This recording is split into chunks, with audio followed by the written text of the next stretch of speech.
నిద్రపోకండి. వాక్యం ఏమని బోధిస్తుందంటే, మేలు కోరే స్నేహితుడు గాయాలు చేస్తాడు, పగవాడు లెక్కలేనని ముద్దులు పెడతాడు.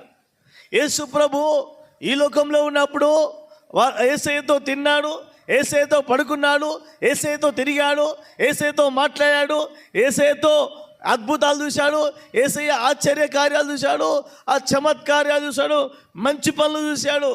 అవన్నీ చూసి కూడా యేసయ్యను 33 వెండి నాణాలకు అమ్మేసుకున్నాడు.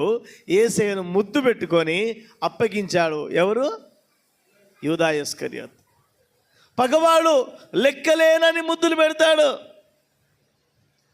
ఇంకొక నయోమికి 2 కోడలు ఉన్నారు.